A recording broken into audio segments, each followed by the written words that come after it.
piece of work. In an introduction to John Jackson's book, Introduction to African Civilizations, Dr. John Henrik Clarke writes, the distinguished Afro-American poet, County Colonial, began his poem heritage with the question, what is Africa to me? The new writers of African history must extend this question by asking, what is Africa to Africans, and what is Africa to the world? Asking these questions emphasizes the need for a total re-examination of African history. In his more than 40 books, in his lectures, and in his dedication to telling the truth about African people, Dr. Clarke has given us a solid foundation to build upon in our re-examination of African history. We, the Social Action Committee of the Compton Avenue Baptist Church, are honored to have as a guest lecturer this evening, Dr. John Henrik Clarke.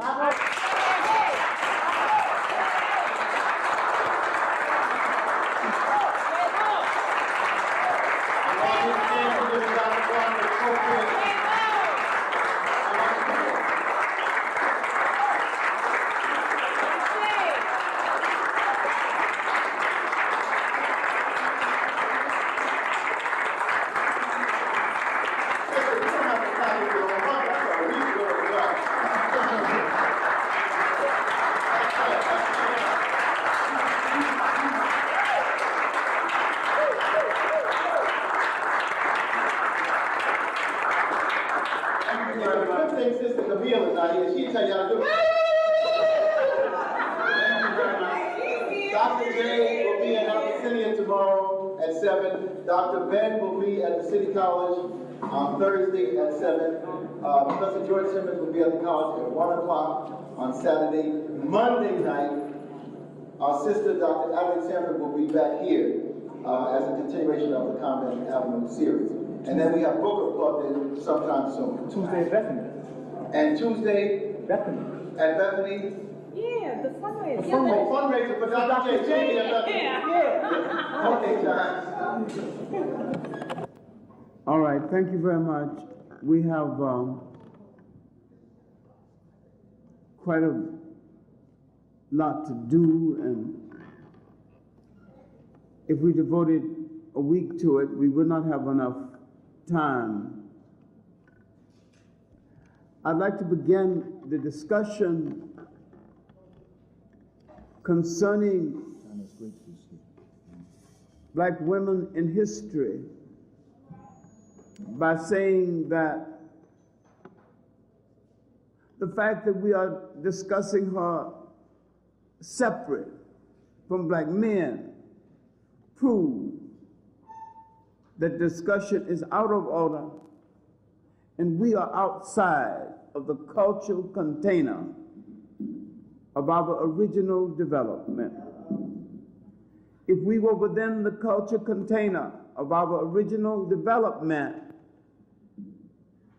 we would not discuss her out of context with discussing the man.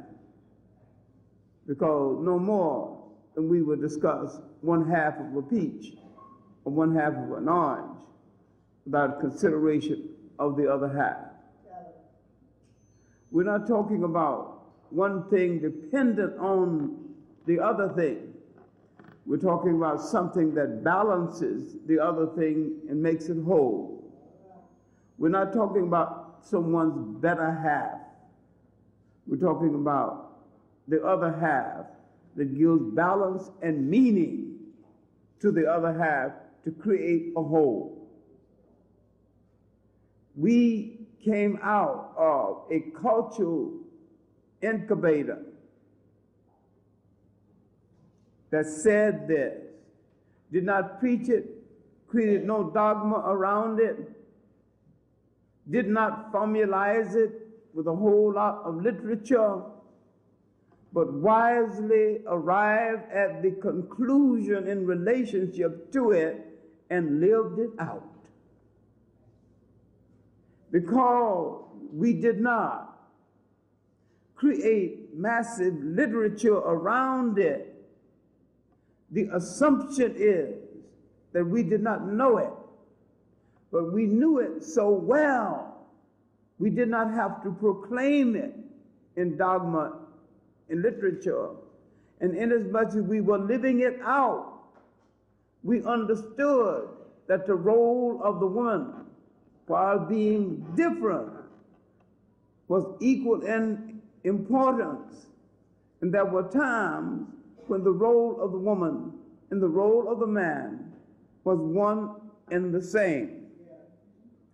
There were times when we recognized the woman as the life giver. Then as the life giver, we recognize that role as being over and above something that man could do. And in turn, woman recognized the man as the planter of the seed and the carrier of the seed through which life would emerge.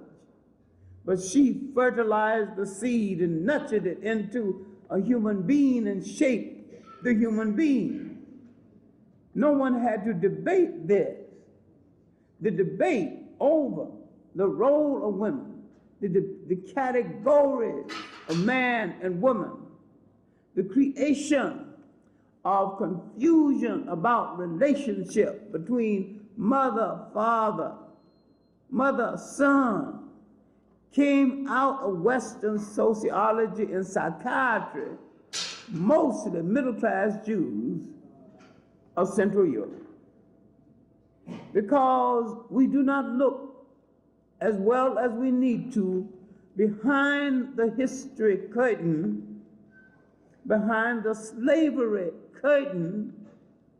We forget that history is being interpreted through the lens of people who were from the beginning afraid of the woman in power. While the African was not only relaxed with her in power, permitted her to go as far as her mind could take her without feeling the slightest insecurity. But in a society of plenty, in a society where land was enough, water was enough, women was enough, he could feel secure.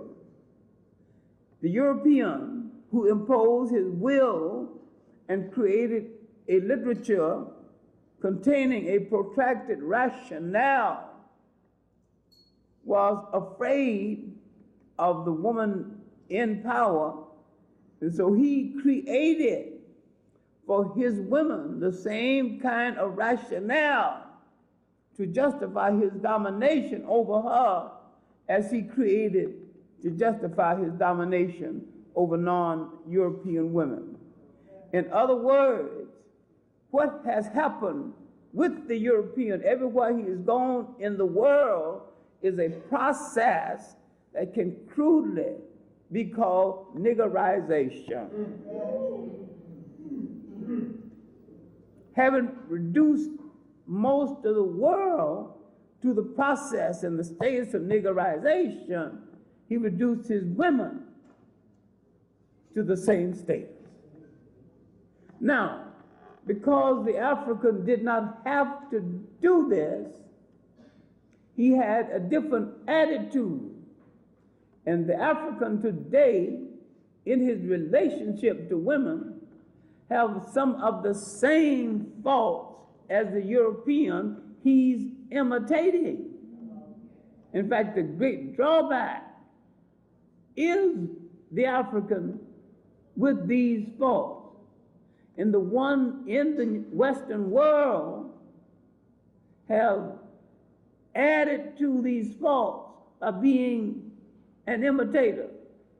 This is why I have repeatedly brought up a lecture I gave a few years ago, some meat-clad sorority women, on the historical origins of black teenage pregnancy. When I looked at the historical origins of black teenage pregnancy, and they came there to hear me crucify the black man, and not even mention one, because he had nothing to do with black teenage pregnancy historically. And there was no record of any black teenage pregnancy existing in his society before the coming of foreigners. There was no record of deserting women before the coming of foreigners. And so therefore, every foreigner that came into the society that he had fashioned engaged in a form of cultural pollution. When he gained, after this cultural pollution, the African, under the power of the foreigner, thinking that the only way to survive is to imitate the foreigner. Now, plural marriages existed in Africa honorably before the coming of the Arabs. But the plural marriages had honor and dignity to it, and they were started with honor and dignity because they lived in a society where the head of the society, or the king or the chief or whatever they called the head man, decreed that every woman would be under the protection of a house. It was man's responsibility to give her shelter and a home. And he did not have to set up a physical liaison with every single one. No man's got that much energy anyway. This is why I think Walt Chamberlain is the biggest liar who ever lived.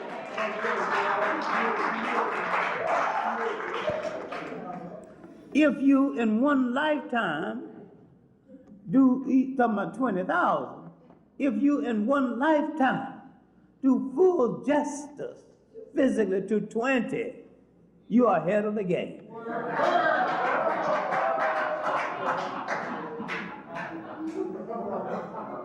He might have met 20. He might have been alone with 20,000. How many were satisfied? Now, because man's physical relationship was something private, personal, confidential, and discreet, it was not a public matter. Dogs meeting on the street don't close doors because they are of a breed that don't give a damn. And when you begin to parade that activity as a public matter and shout in the street, you're reducing it to the same status. When two human beings to themselves, away from the crowd, negotiating only with themselves, can be a beautiful thing of human relationship and human explosion if it's done with tact, with common sense, with each, with the knowledge, the fact that this beautiful thing has its dangers, and both have to take this into consideration and be able to handle the dangers. Now, what I'm trying to do is to take the present and go back to the past, because we have guided so much on Europe and the characterization of the European man in his relationship with women.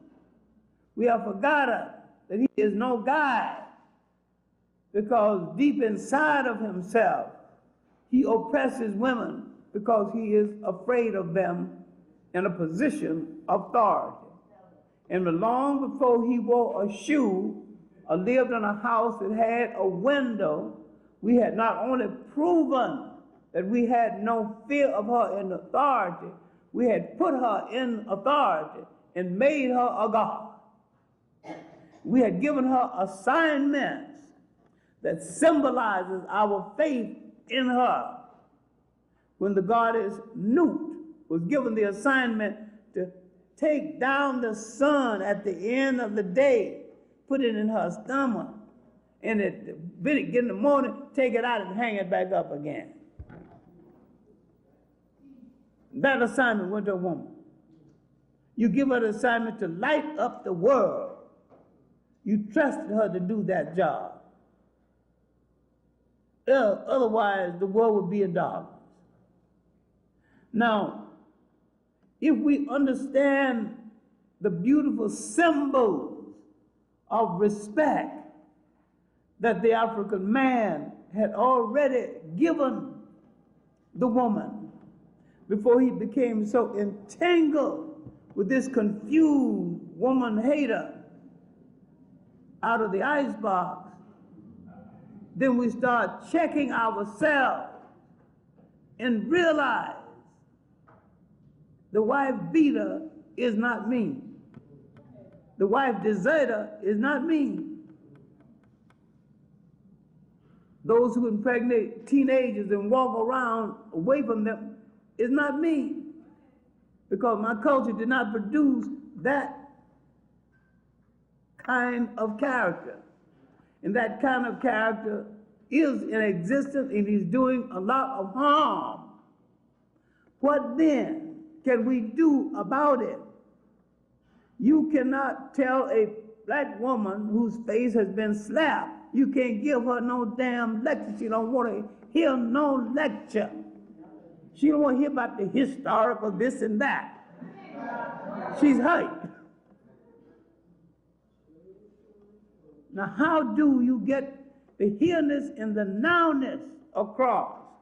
And how do you build a society where this man will be held in check and instructed until it gets across to him that we are out to build a new society? And you cannot build a new society and imprison the mind or frustrate one half of that society, that is the female half. That does not mean you're going to let the woman rule over the society, run roughshod, disobey every rule in the society. She has the same obligation in the maintenance of the society as anyone else. And when she violates the rules of the society, she must be called to task the same as anyone else. But she must not be looked at as the object of abuse. And you must realize that you have some responsibility to her. And when you touch her physically, and even if it's with her consent, both of you can either change the world through your action or damage each other in such a way neither one will ever be cured. So it is a major responsibility when the two of you get together. And when two of you are taken out, destroy each other, you have destroyed 10 generations or more. Who knows?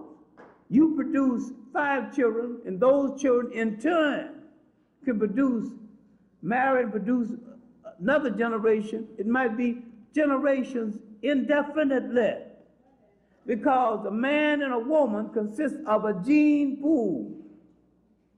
So together they can set in motion a population that will extend beyond 10 generations.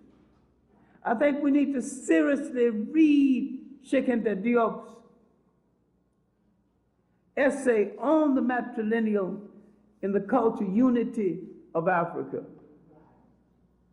Read it seriously And don't read it in relationship to what you are seeing today, because what you are seeing today is madness created by women hating men who are not too sure of his manhood.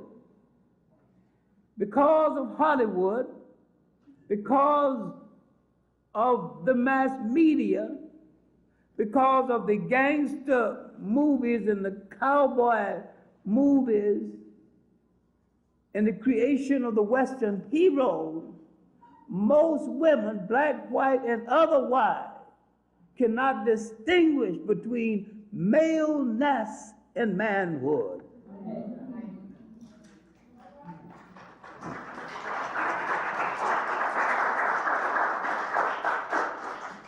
A male can excite a woman, a male. A male can with job make a woman feel good. All you need is maleness. Nature endow you with that. But to be responsible, to be protective of her, and to take the consequences of the meeting requires manhood.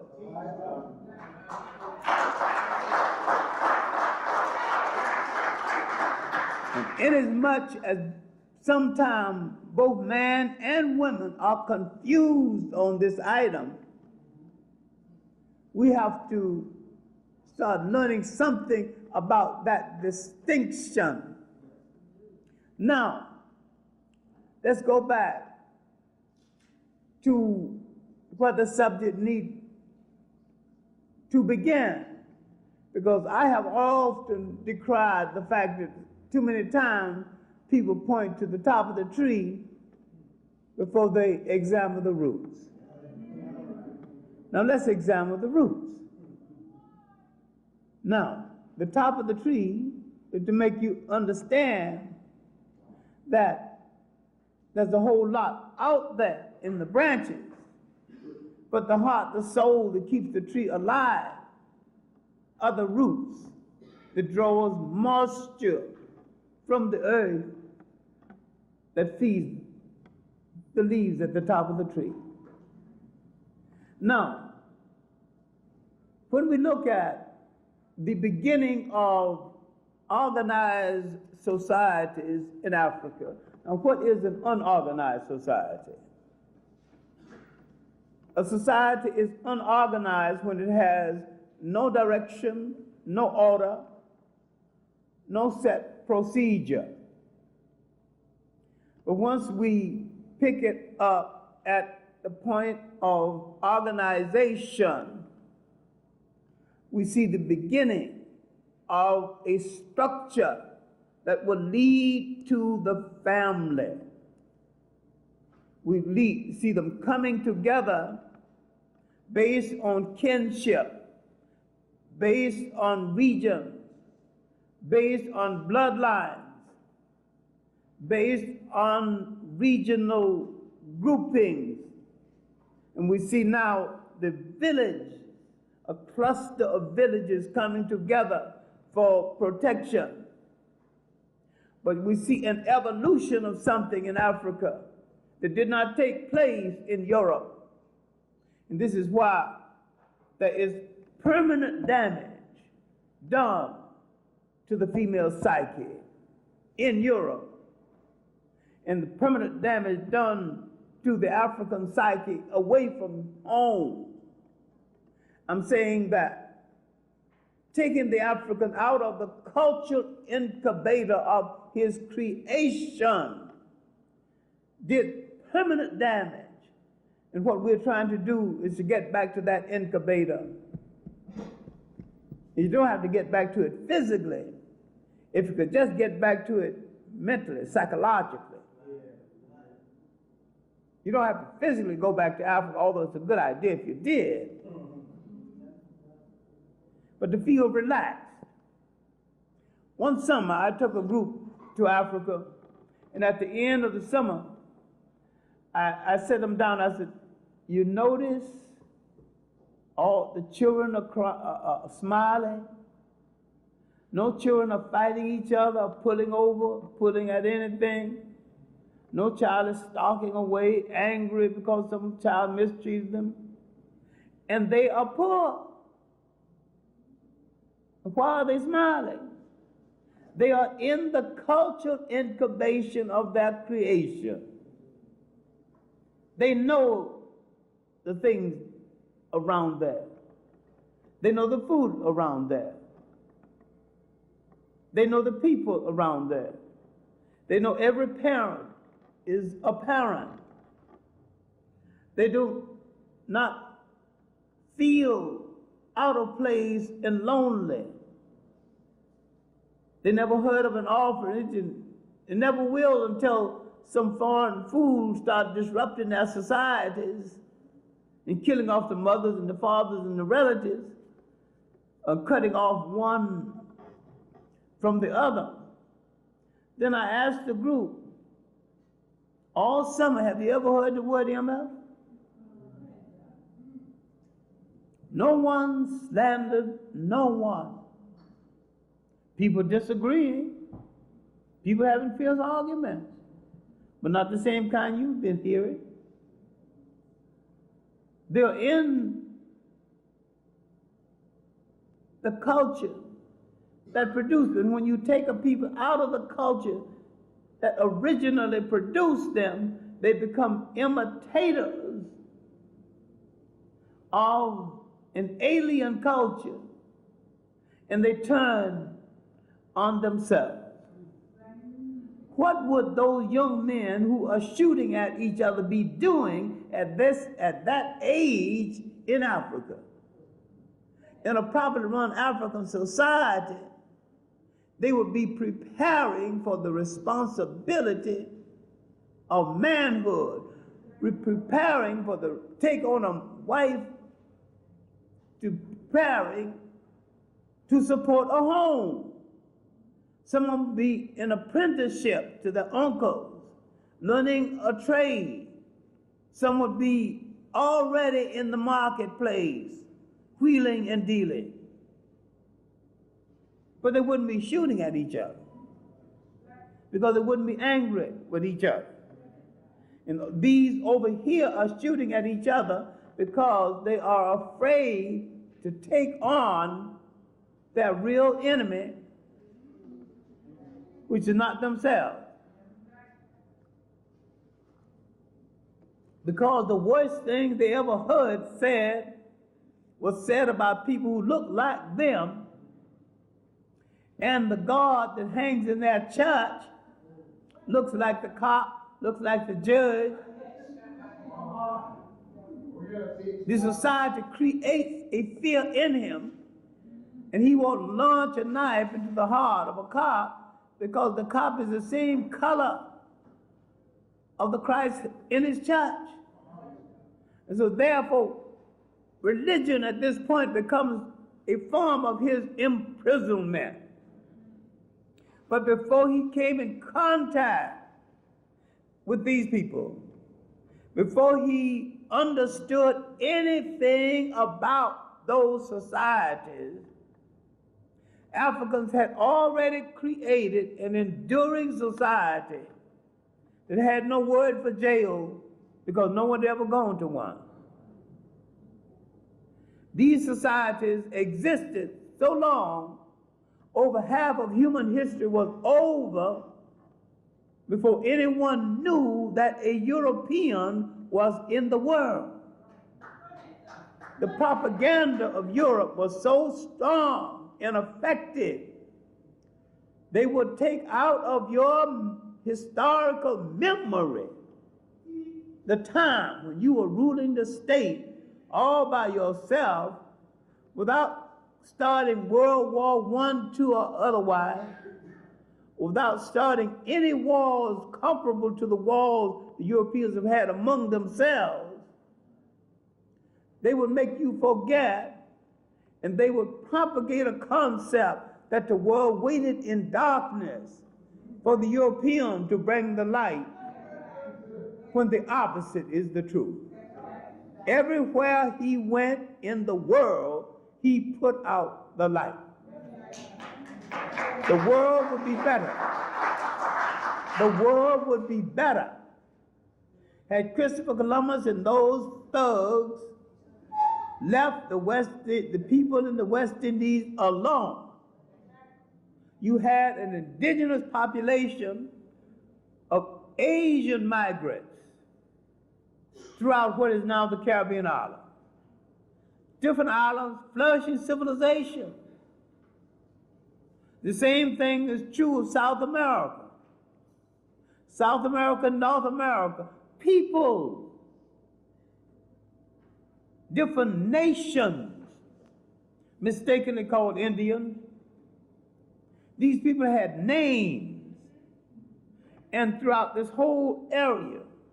So the European did no favor, and Christopher Columbus discovered nothing, and yet they were so convincing in their propaganda. After he destroyed these people, the African was brought to replace them as the labor supply. Now, further contradiction, a friend and a colleague is head of the commission to celebrate Christopher Columbus's discovery. And he's not one of these almost white Jamaicans either.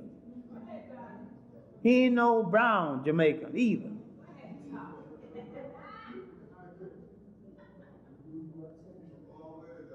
He is black. A very honorable man.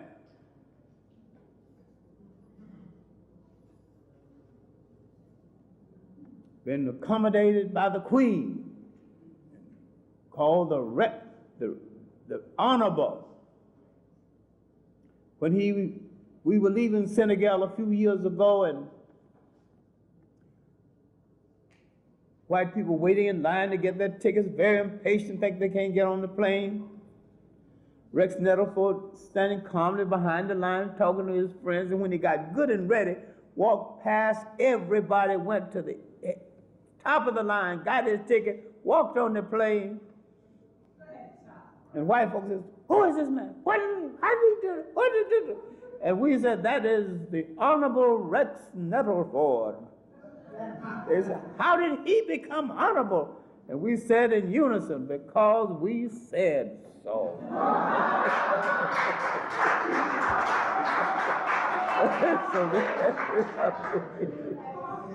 It is high time we knight people ourselves if we want them knighted. He's honorable because we said so. That's the end of that. But I still can't understand my dear friend and colleague, the head of this damn commission to celebrate Columbus. Let's get back to the lecture. I don't know. I don't understand Jamaica anyway.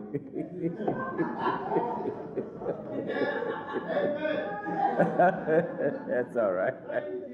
I don't understand it. That's all right. Now,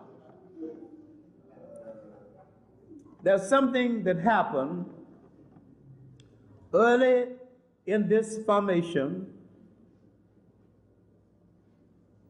that gave the African woman not only an edge, but her early participation in these societies gave her some recognition in the society over and above that which other women got in their society. Because she was the forerunner in the domestication of plant life and animal life, and because she would go to the forests and find out what leaves and what oils, and what herbs could cure her man and sustain him, he became rather dependent on her. She would tan the leather, which was part of his clothing. And so when Dr. Nichols gave us this beautiful example of what happened to the European woman 10,000 years ago, what happened to the African woman 10,000 years ago. I don't think we analyzed it too well. Because 10,000 years ago, if the European woman, if her man tells her to get out, she have to cop a plea. Because she get out, she's in the cold. And those other people are not going to take her in. But the African man, the African woman, tropical climate, she's done so much for a man he wouldn't dare think about doing without her anyway. And he said, get out. She looked at me as a fool. Get out where? Who's going to take care of you? She had to cop a plea. And besides, even if she did get out, there's plenty of land, there's plenty of food, and she got 11 cousins and uncles, so she don't have to tremble. So from the very beginning, this society was structured to give her not an upper hand, but an even hand in her relationship. Now this continued to develop until monarchies, dynasties was created. And she would play a major role behind the scene when she did not play a major role on the scene. Because the Africans believed in a form of balance. You could not solely be a king, a god, without a goddess. You couldn't be a goddess without a god. Because the Africans saw man and woman balancing each other and couldn't see one without the other,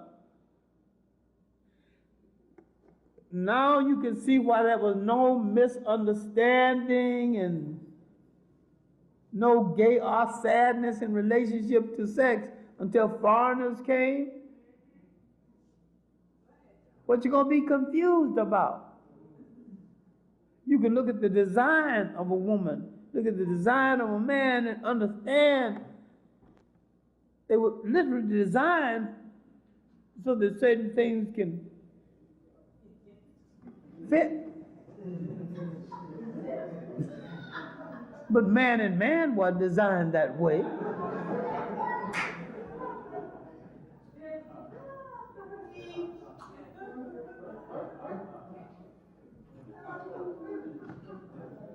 So when some people from Western Asia, what you call the Middle East or Western Asia,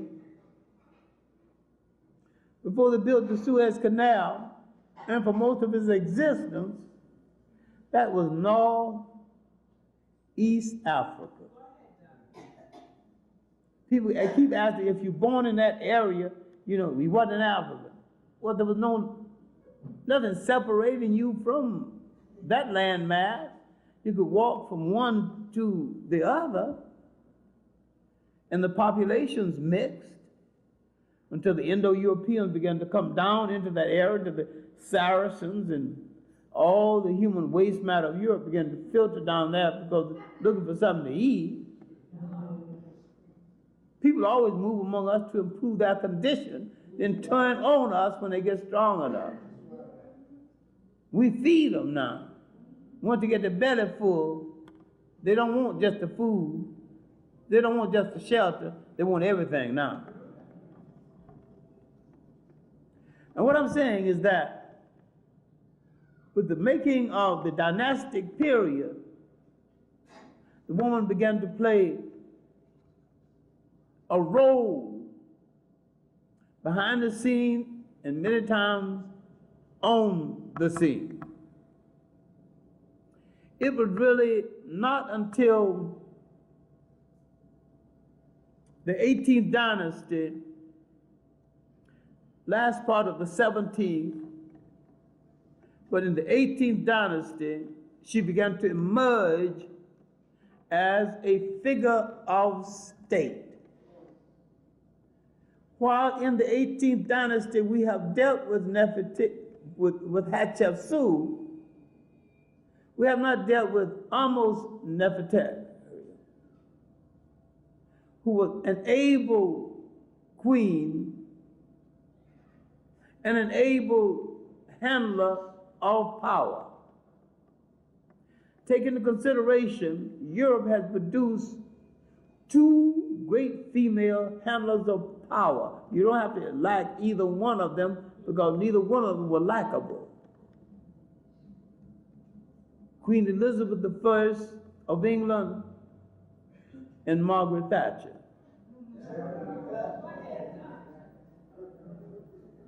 They knew and did what all heads of state must do to justify being heads of state, to hold the state together by any means necessary, and to crack whatever head interferes with you doing your job. Elizabeth had to cut off the head of her ace lover, and all she asked for was an apology. He thought he couldn't obey a petticoat, and off went his head. Now, my point is, in looking at this 18th dynasty, Amos Nefertari, but look at Hatshepsut on her way to head a state, hanging around her father, Thutmose I,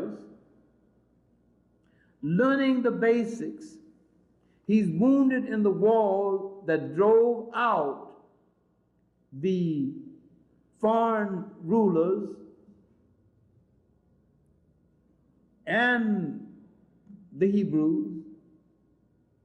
I'm using a word wrongly now because there are people of the Hebrew faith of every color under the sun, and the European who claims monopoly over the faith might be a minority within the faith.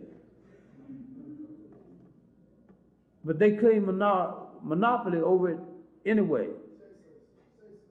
There's no proof that Abraham and his flock belonged to this faith before they came into Egypt.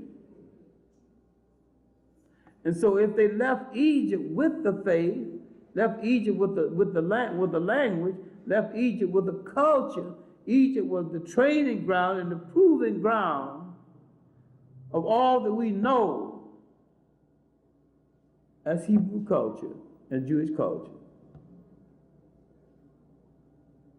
Now, Hatshepsut, on her way to power, was the messenger for her father,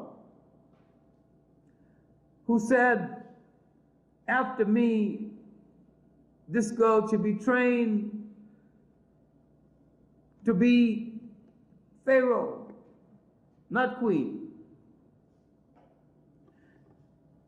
She had her supporters in court, and he had his. His wasn't as strong as he thought it was, so when he died, and she married Thutmose II, who didn't treat her so well, and she did not forget it. And after his death, she had to deal with Thutmose III. It was technically his turn to come to power. And when her support proved stronger than his, and he was young in the first place, so she had his head shaved and sent him to the temple and somebody teach him how to pray. But during the years of her reign, 21 or 31, depending on what book you're reading, she sent him on errands. She sent him to observe different things. When she died mysteriously, and he came to power, thanks to her training, He was one of the greatest pharaohs Egypt ever knew. A warrior of the first class, conquering all of Western Asia, now mistakenly called the Middle East, consolidating the land to the south. And yet her name stands out as the first great female ruler in history where we have a good record. The records on almost Nefertari is not that good. The records of the other great female warriors are sporadic and not that good. They could have been better, but we're talking about the records now. What did Hatshepsut do? She sat down south, what is present-day Somalia, had her grandmother come on a state visit. The men of that day drew the picture, drew the grandmother sitting in state on deck.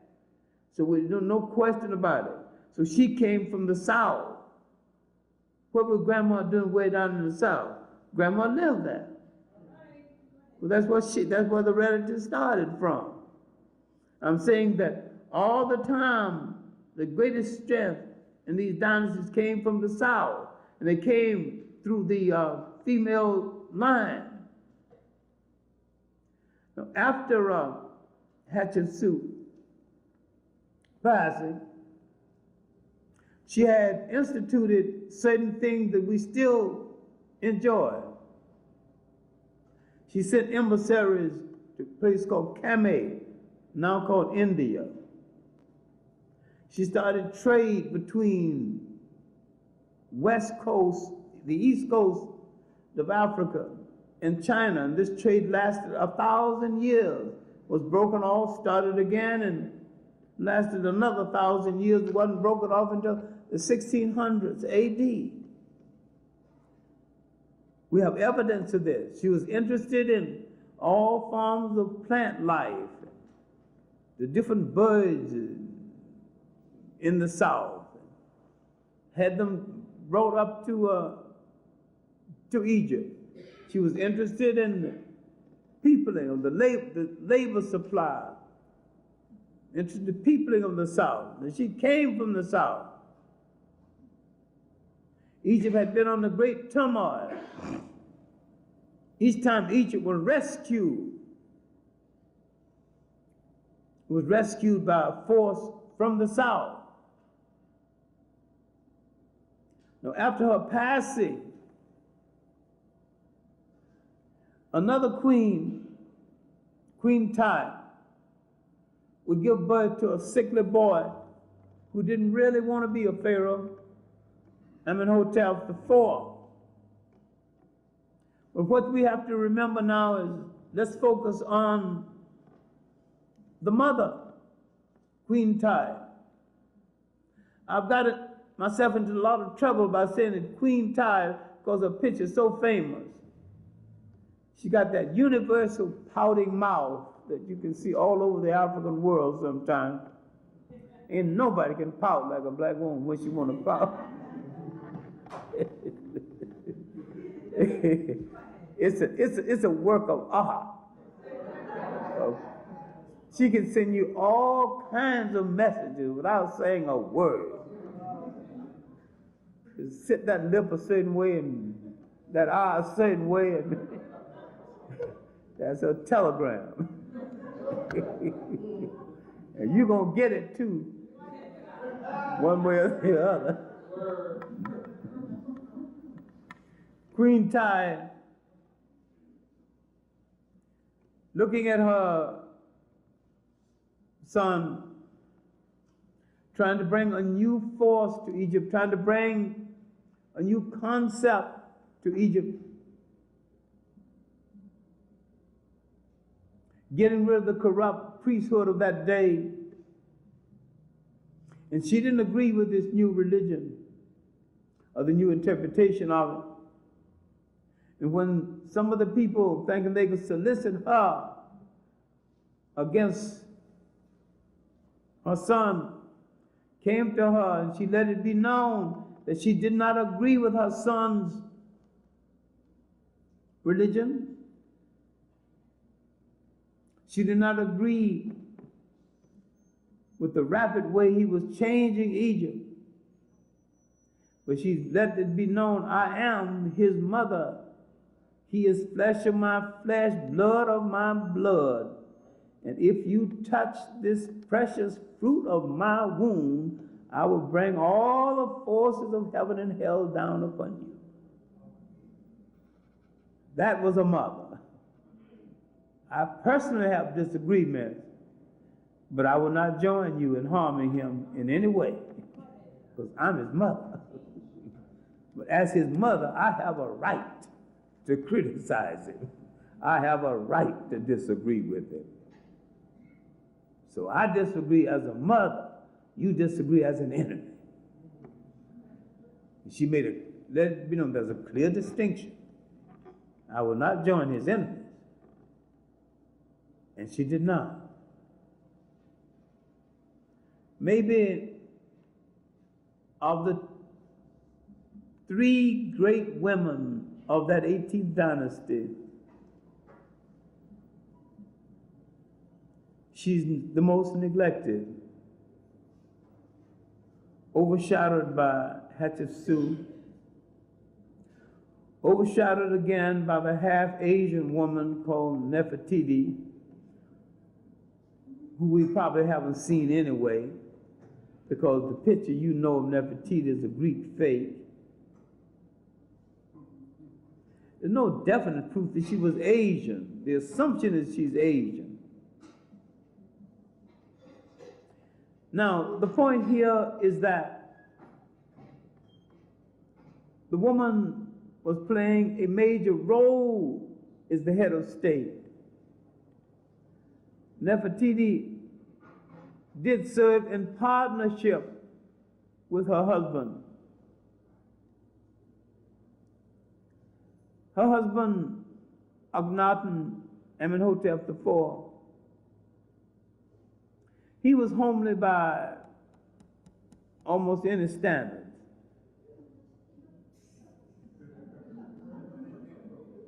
He had,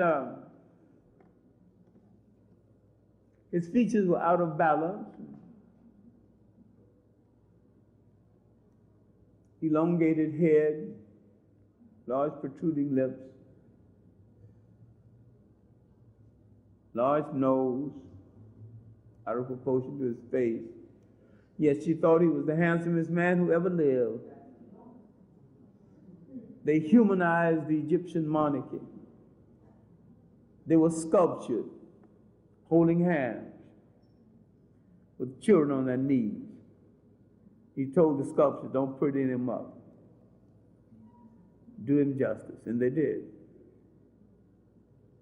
She mysteriously disappeared,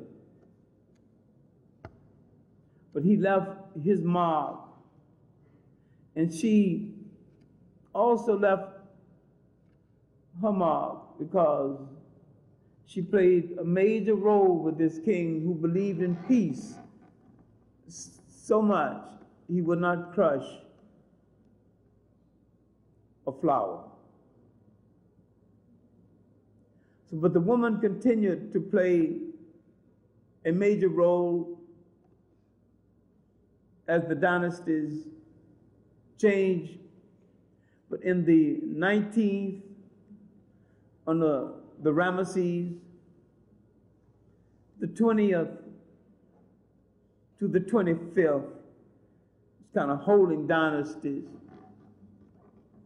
But we have to look at great rulers to the south, Makeda, known as the Queen of Sheba, around 960 BC.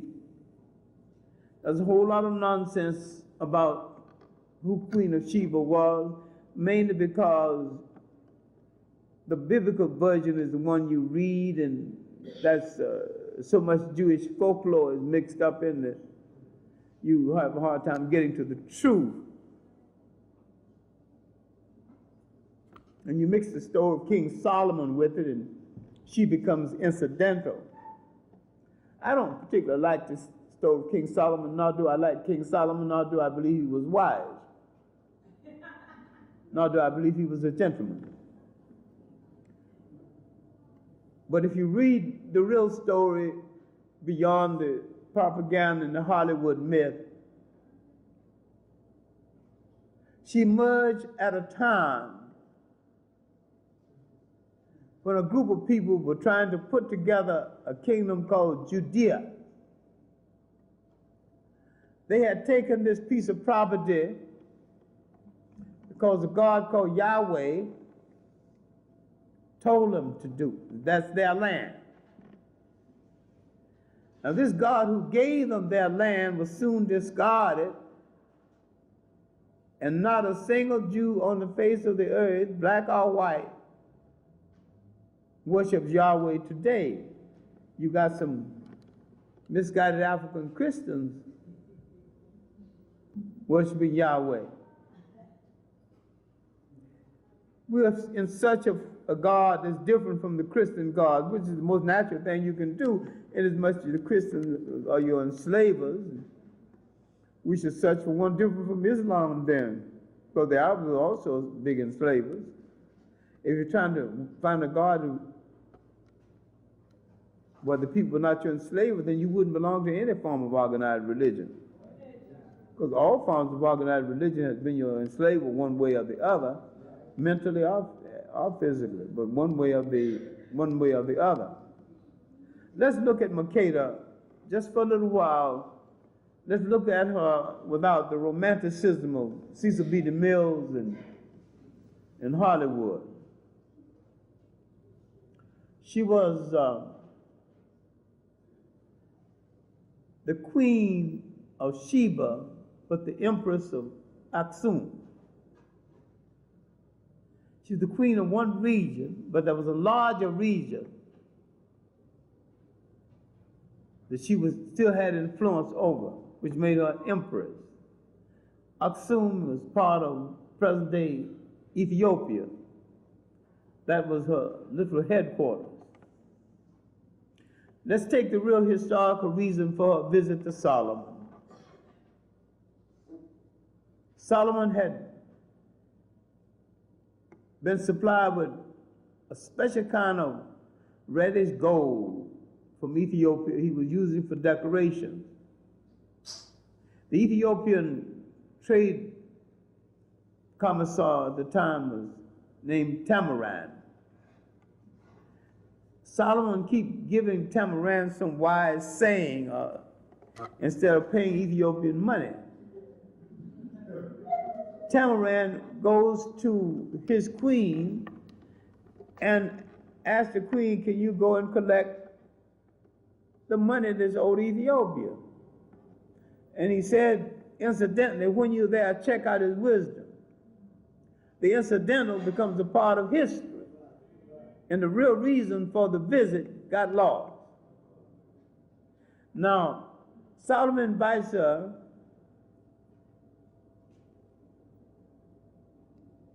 and then he propositioned her to let us join to get our respective nations and rule together.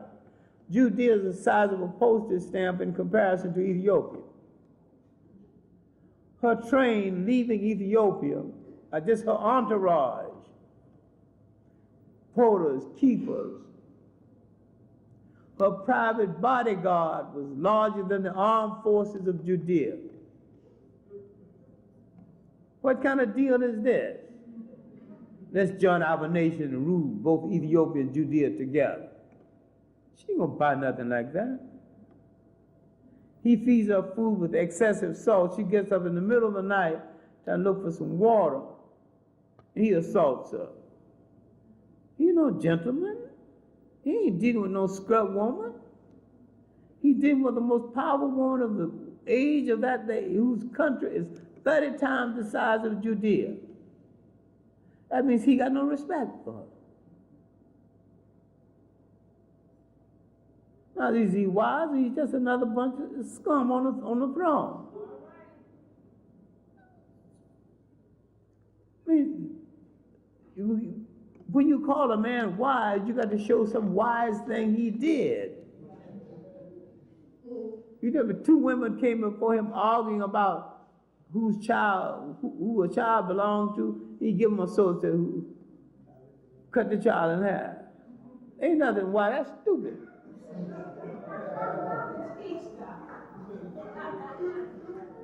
And yet you say, wise as Solomon. Wise, what made him wise?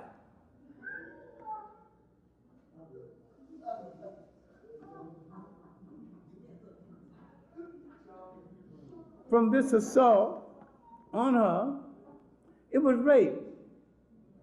Let's just stop playing games with it. Let's stop playing games with it. Solomon raped the lady. Raped the queen, had no more respect for her. To come to his house, all the way from Ethiopia, bringing gifts as it was the custom, and get raped. Out of this rape came a son, Menelik the first of Ethiopia. He would send missionaries to Ethiopia later. And that was from that part of Western Asia, there would not only be a string of people converting people to Judaism, but there would be a string later converting them to Islam.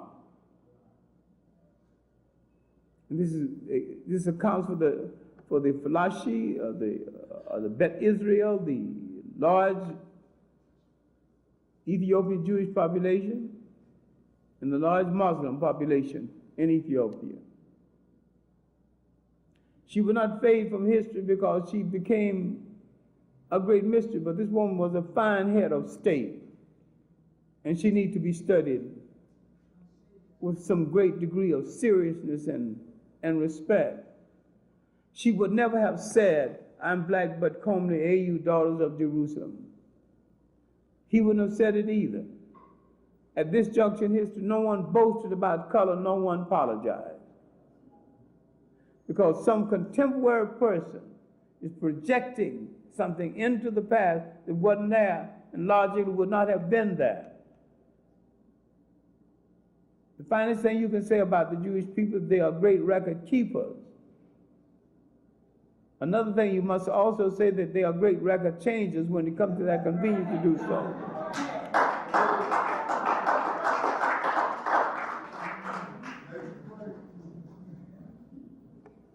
And they involve themselves through literature into something because you won't read, make you believe something which not only wasn't so, could not possibly be so. When Christ went claimed the pyramids, you didn't say nothing because you don't know that.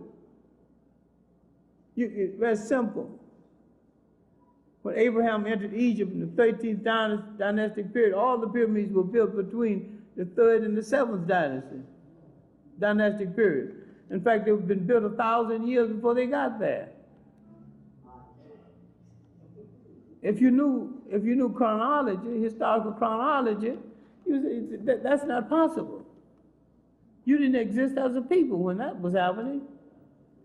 Nor did the Europeans exist as a people. They didn't even have shoes when the pyramids were being built. They're still coming out of the ice. Well, all right. Egypt's influence in the north, in the south, began to wane. Castor Pianki Tahaka went up and conquered Egypt. And what was the main cry? That they had to adhere to the laws of Ma'at. Can you imagine now? Fighting a war, conquering Egypt, showing Egypt how to be a nation one more time, taking her for a last walk in the sun, and basing their claim on the teaching of one of the last of the great female gods.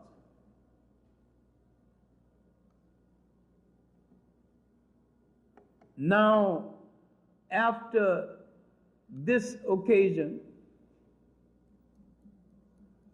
the Assyrians came back after they pushed the Haka to the south. The Assyrians came, now called Syrians. Disruption, culture polluters.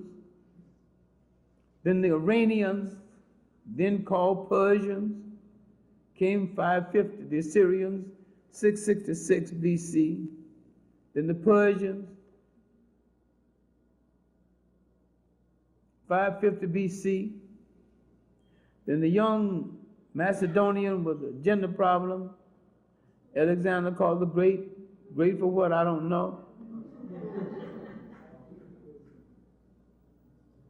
Now we see the depression of the role of the women in the society during this period. After the Greek period, the Roman period, the Romans began to kill people for being Christians.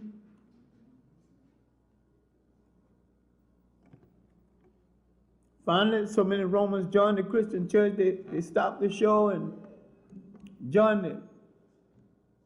Constantine made Christianity the official religion of the Eastern Roman Empire. Then they began to fight among themselves, and a little-known war occurred that history has forgotten. A war between the Romans and the African Christians for control of the church. But no matter what the European is on the face of the earth, he wants to control. You better get this through your skull. Communism fell over one weekend. All the fight, all the FBI, all the CIA, all this thing, stop this old big boogaboo called communism. It was a sham. It's like the sham between the Democratic Party and the Republican Party. There's only one party, the white party.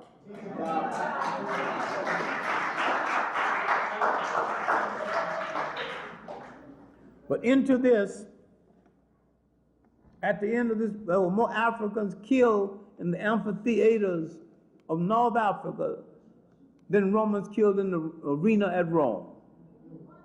No one wrote any romantic literature about this, but they wrote the romantic literature about the arena in Rome, and Cecil B. DeMille made several spectacular movies about that. There were African gladiators killing Christians. There was Africans being killed by the gladiators. There was Africans on both sides.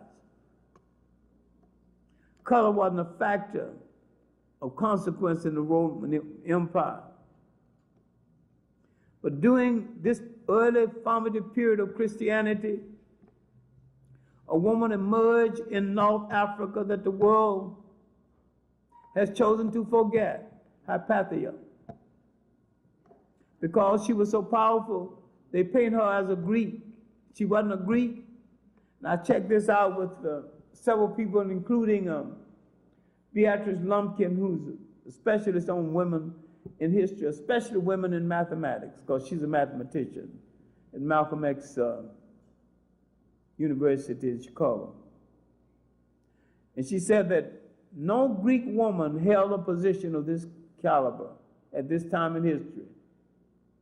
She opened up an academy. Her father was a mathematician, and she opened up an academy teaching the basics of Christianity.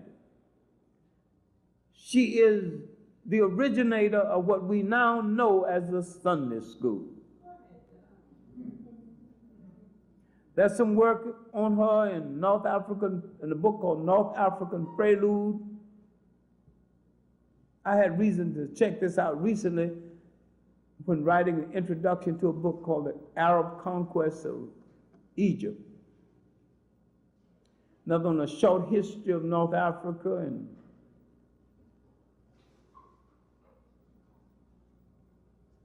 there's about 4 or 5 books I just happen to have on my shelf.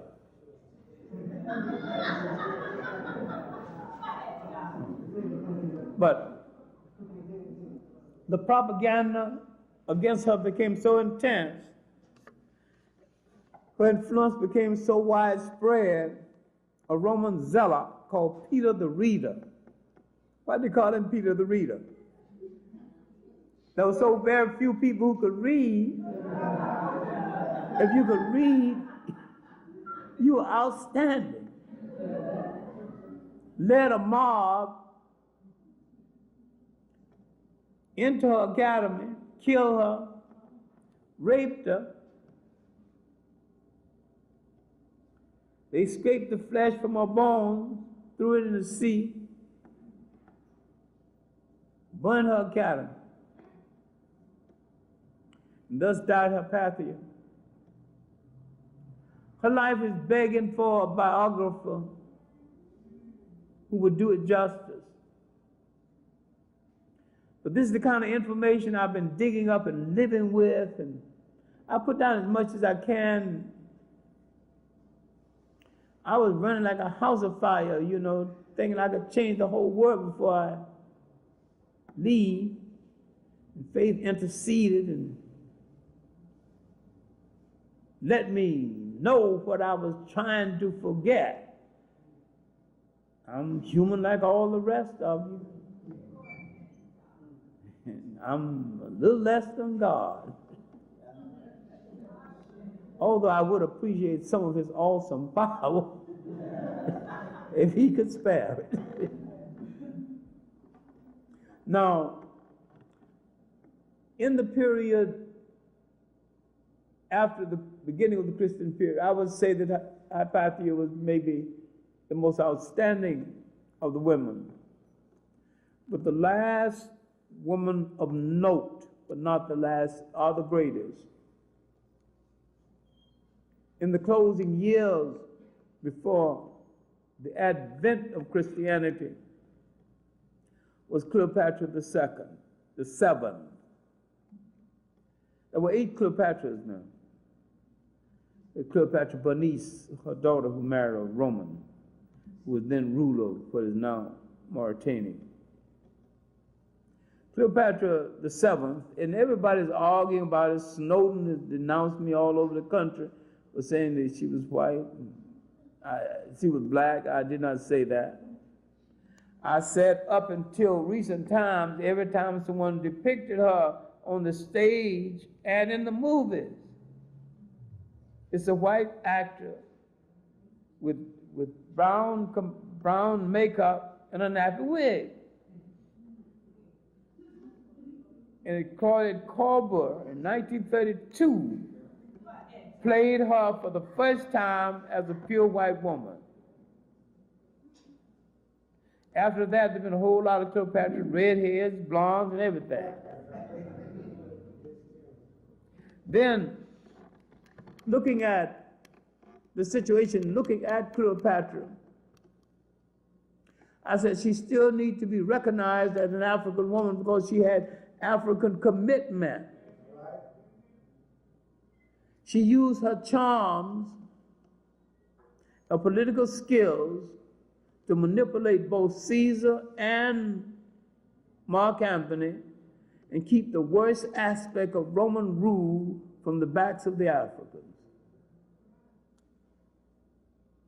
This manipulation, starting as a teenager, was skillful and well done and was done in Africa's behalf. And I'm saying you cannot, even if she had a Persian mother and a Greek father, and even if she didn't have any African blood, I'm not too sure about the Persian mother they've assigned to her. I think she had an African father, had an African mother and a Greek father. A bunch of Greek generals named Sesostris changed their name to Ptolemy so they can sound African. But the important thing is that she knew Solomon. She knew that Mark Antony had no chance of taking that scrubby Egyptian army and taking on that mighty Roman army. And she warned him against it, yet he still, for his beloved Cleopatra, he took that chance. And Mark Antony's brother-in-law, Octavius, who's going to become Caesar Augusta, came into Egypt and told him, if you don't come home and do Roman work, you won't be a Roman citizen. And that's the man who was going to meet him on the field of battle because he was married to Octavius' sister, and he had deserted her the night of the wedding. Hadn't even concluded the deal by spending a whole night.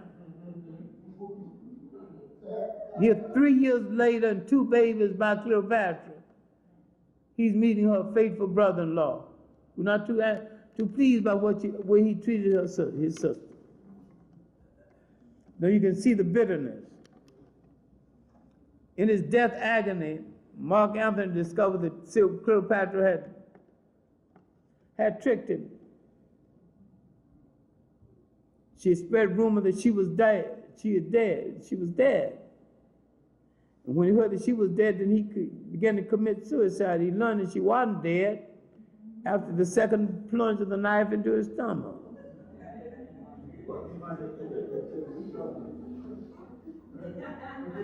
Now Hollywood have her dying because she lost her beloved Anthony. You know, this woman was so powerful she could order a man like you order a sandwich.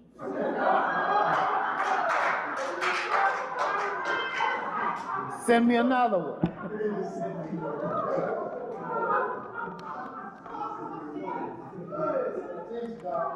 Her great love was Egypt. Her great love was Egypt. When she discovered that the Roman Octavius was going to turn Egypt into a colony, take away the privileges she had fought for, she would no longer have control over judges, no longer control over taxes. All she had yielded to the Romans was a foreign policy. She would not enter into any kind of treaty with the enemies of Rome. That's all they got from her. She kept her judges, she kept her ability to collect her own taxes and turn over to the Romans what she decided they should have. She went to Rome and was in triumph. Now she's back home now. When she see the curtain falling, it was then over her lover. Egypt was her lover. Egypt was her mission. Egypt was her priesthood. Now, Dr. Ben and I are the greatest friends, but he thinks she was just a high yellow slut sleeping around with some England, with some Romans. And I'm saying that even if she was, she got more benefit out of it than anybody else I can remember. And she deserves some consideration as an African woman, because she did plead an African cause. And when on her deathbed, she would say, I will now join my father, the sun. That ended the argument. Culturally, that's African. The worship of the sun god and its derivative as a religion is African. No Greek woman would have ever said that. I think she needs reconsideration and stop claiming her as black, black, black. We use the word black too much. Let's come in from a cultural basis. We use the word black every time we say, was Christ black? Was Christ black? Don't worry about what he was black. Establish the fact that he was not a Roman, he was not a Greek. That's the most important thing. Once you establish that, he had to be one of those other people.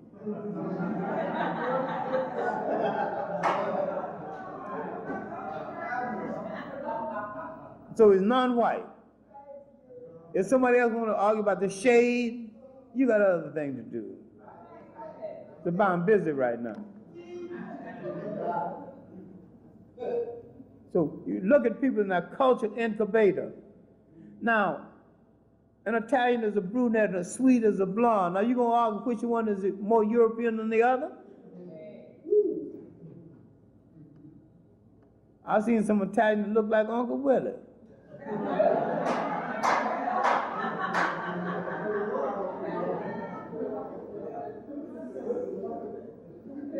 That whole Mediterranean is mixed. That's why they're the handsomest people in Europe. Got a little bit of blood in them. And that helps a lot. You know, we can tone down that pallorness in the complexion, you know. You can wear some color. You walking around like the living dead.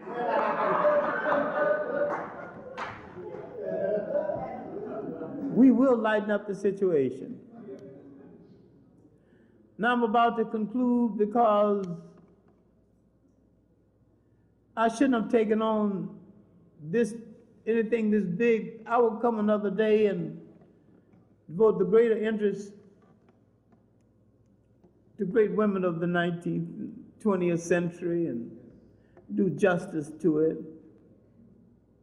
But I had planned the notes in my mind. Now that I don't write anymore, I just sit and think about what I'm going to say for an hour or so. And that's my way of substituting my extensive reading, because I've already done the reading down through the years anyway. And I just go back and sometimes read some older notes and check some new things that come into the house. There's an excellent book on the struggle of women in Southern Africa, and Beatrice Lumpkins has done some good work on African women in mathematics, and Claudia Solowski has done also some works on women in mathematics, but mostly with the West African contingent. I had planned to do an appraisal of Zenobia, her influence in Asia, Kohana, who started the fight to drive the Arabs out of Africa, Nzinga, who fought the Portuguese 52 of her 83 years and saved this part of Africa from the slave trade, Matilda Newport, who tried to keep the French and the British from stealing the little land that Liberia had. Liberia is Nigeria is 1/3 of its original land surface. 2/3 was taken away by the French and the English, while America didn't do anything to protect it.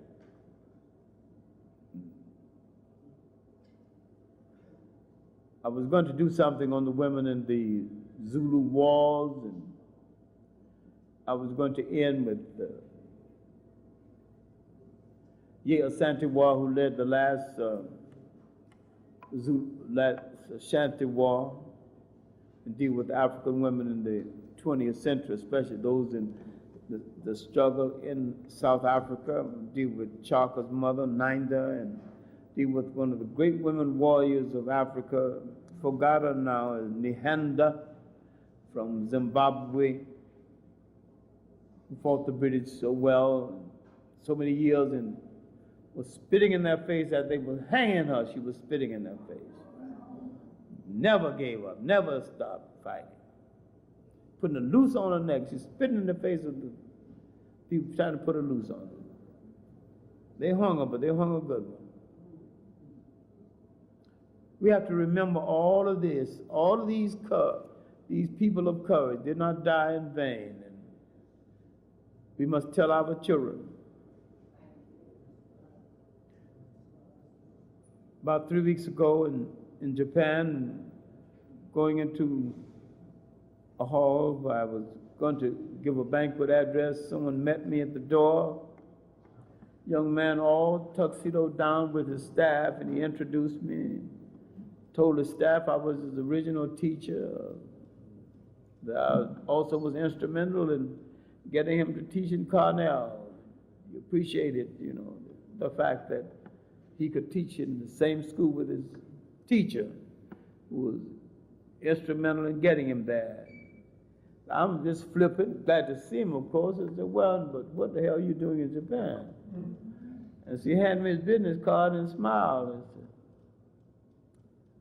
I'm now Zimbabwean ambassador to Japan. I said, well, all these years from sharecroppers farm in the backwoods of Alabama, the lives I've touched, and the students I've turned out, and those doing good work, and most of them, it's been worth the trip. I may not finish my book on the black woman as a figure in world history. Now I'm going to do the African woman as a figure in world history first. Then I'm going to do the woman and the diaspora second, because I'm going to finish my novel this summer, and I've done about 3 books of short stories. I hope to edit one of those this summer, and I'm finishing my second theoretical book, Conditioned Reflex, The Dilemma of the Africans Away from Home. And I've been reading textbooks, and a lot of my old books, people ask me, it's coming out again, so I'll have my hands full. But one of the main reasons I became interested in this question of the black female in power is that I had 3 female deities in my life: my mother, my great-grandmother, and my 5th grade teacher. And I understood something about them that most men don't seem to understand today. But if the woman pulled out of our churches, some of them will have to close their doors, pull out some of our lodges, because they're the service unit. They're not taking away man's prerogative, not taking away his manhood. They're buying him time to be a man and to be a better one.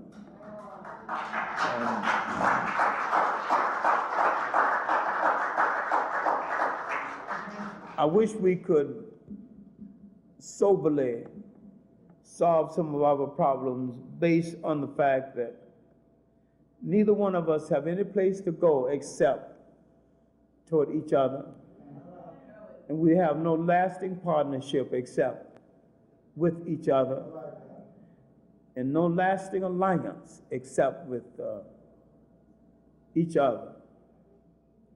I hope I live long enough to see there'll be no woman problem or man problem, be the collective problem of both of us, and one will not outweigh the other, but we would affect a blend between us. And the problem is collective. The problem is neither women or man.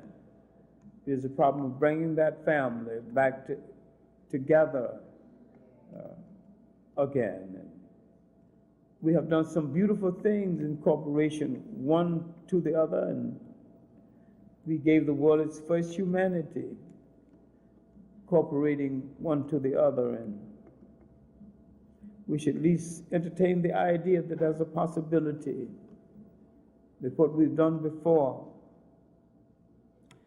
we can do again. So thanks for inviting me tonight.